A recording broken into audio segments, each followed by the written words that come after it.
Pemirsa, jelang berakhirnya masa jabatan Anies Baswedan 16 Oktober, redaksi RCTI secara khusus memotret wajah ibu kota kekinian. Kami juga membandingkan masalah dasar Jakarta hingga ke pinggiran ibu kota. Lalu apakah kondisi Jakarta lebih baik dibandingkan dengan 5 tahun lalu? Berikut catatan redaksi RCTI, wajah Jakarta 5 tahun Anies Baswedan. Pemirsa, berbagai revitalisasi dan pembangunan terus dilakukan di masa 5 tahun kepemimpinan Gubernur DKI Jakarta Anies Baswedan.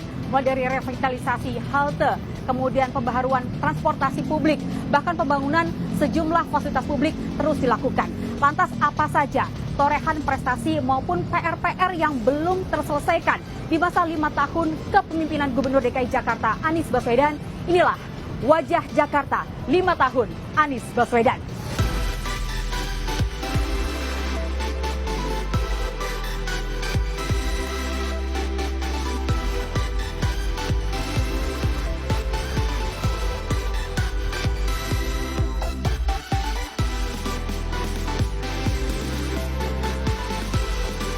Pasca pandemi, Jakarta kembali menggeliat, begitu juga kemacetan.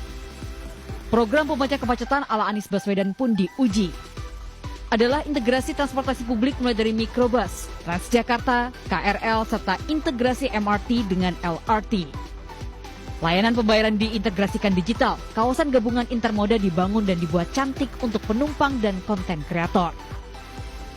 Perjalanan di Jakarta sangat tinggi, mencapai 21,9 juta per hari dengan jumlah kendaraan bermotor 15,3 juta perjalanan per hari. Namun dengan transportasi massal yang terintegrasi memudahkan berpindah cepat dari kendaraan pribadi ke umum atau antar kendaraan umum. Jangkauan kendaraan umum pada tahun 2016 berkisar 42%, melompat menjadi 82%. Sementara cakupan layanan umum terintegrasi hingga mencapai 85,16%. Data ini menggambarkan mudahnya akses transportasi publik.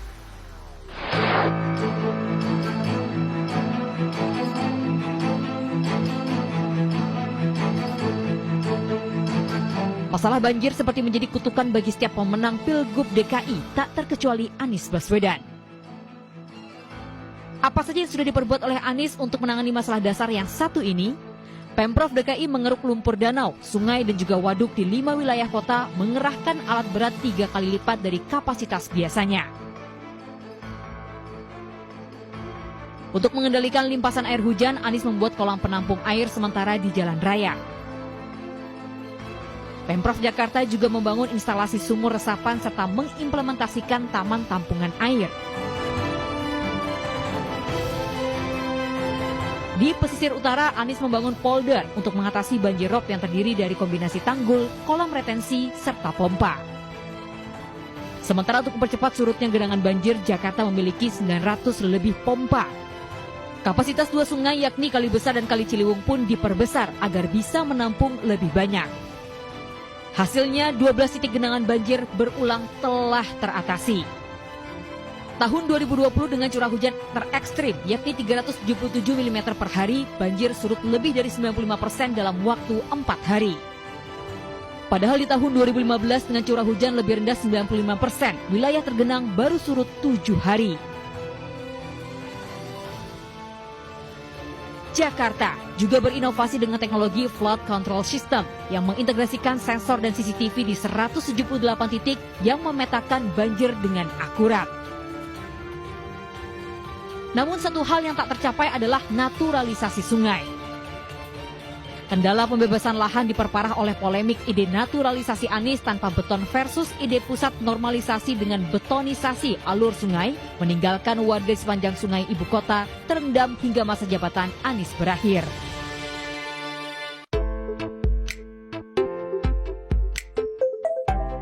Soal ruang terbuka, Anies membangun yang disebutnya sebagai ruang ketiga.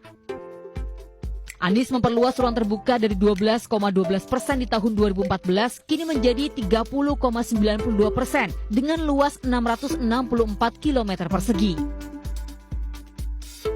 Taman Eco Park di kawasan Tebet seluas 7,3 hektar ini selalu dipenuhi warga meski terganggu masalah parkir.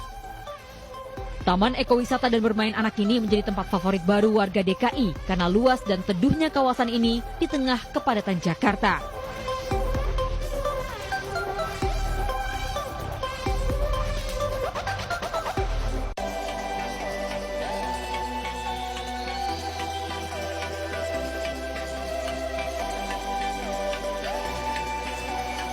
Anies juga membayar janji kampanyenya kepada Jakmania dengan Stadion Megah Jakarta International Stadium yang dibangun 100% oleh warga Indonesia. Stadion dengan desain modern dan megah ini diklaim menjadi salah satu dari 5 yang terbesar di Asia. Berdiri di atas lahan 22 hektar, JIS mampu menampung 82.000 penonton.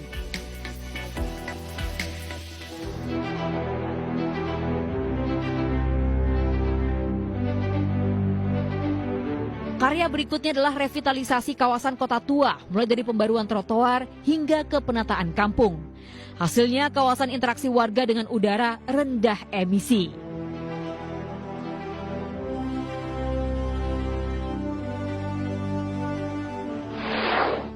Ruang terbuka juga menjadi perhatian di era Anies adalah pelebaran trotoar untuk pejalan kaki. Bahkan Anies sempat mengklaim dalam 3 tahun kepemimpinannya, revitalisasi trotoar sudah dilakukan di sepanjang hampir 305 km. Namun ibu kota sebetulnya masih memiliki sejumlah masalah mendasar yang belum berhasil tertangani. Sebagian kebutuhan dasar itu masih bermasalah karena membutuhkan dukungan penuh pemerintah pusat. Pemirsa, selain revitalisasi transportasi publik, trotoar, JPO, tidak hanya itu saja, Pemprov DKI Jakarta juga membangun sejumlah program lainnya, di antaranya adalah Rusunawa. Pemprov mengklaim bahwa dalam 4 tahun terakhir total terdapat 33 tower Rusunawa yang berhasil terbangun atau menjadi rekor selama 4 tahun. Nah, tidak hanya Rusunawa, Pemprov DKI Jakarta juga menyediakan sederet program hunian lainnya. Di antara adalah Kampung Susun, penataan kampung, serta rumah dengan DP 0 rupiah.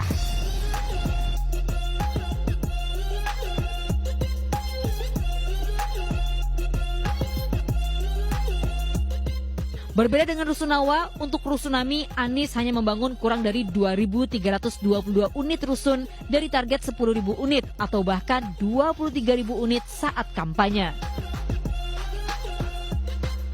Rusun ini awalnya dibuat utamanya untuk mengurangi kampung-kampung padat ibu kota. Namun hingga akhir jabatan Anies, program ini tidak disambut pasar sehingga target 10.000 unit rusun berhenti di angka 2.322 unit rusun saja. Masalah lain adalah kualitas udara Jakarta. Polusi udara Jakarta pernah masuk dalam yang terburuk di dunia menurut situs Air Quality Index tanggal 14 hingga 20 Juni 2022.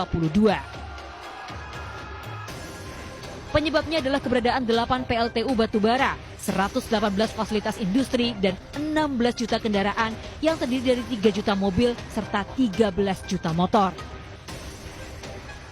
Banyak fasilitas industri yang berasal dari Provinsi Jawa Barat dan Banten yang terbawa polutannya hingga ke langit Jakarta.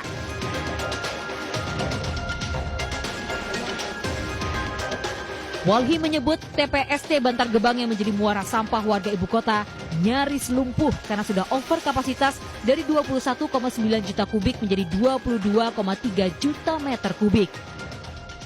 Jumlah sampah harian Jakarta yang mencapai 7.000 ton meningkat menjadi 8.300 ton di tahun 2020 yang menurut Wagub DKI ketinggiannya di Bantar Gebang melebihi tinggi Monas. Pemirsa, sejumlah pekerjaan rumah dan permasalahan masih perlu dituntaskan. Di antaranya meski di era Gubernur DKI Jakarta Anies Baswedan berhasil membangun integrasi moda transportasi seperti halte CSW saat ini, namun tidak serta-merta membuat warga ibu kota Jakarta beralih dari penggunaan transportasi pribadi ke penggunaan transportasi publik dan membuat masalah kemacetan berhasil terurai. Selain kemacetan, sejumlah masalah lain yang juga perlu diatasi di antaranya adalah banjir serta polusi udara yang bahkan sempat menjadi salah satu yang terburuk di dunia.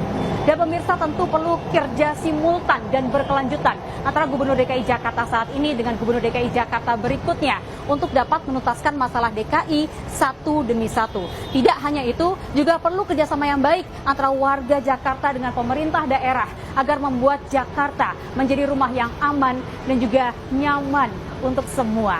Dan dari Jakarta, Lady Marina, Dimas Yunardi, dan Raga Firdaus melaporkan.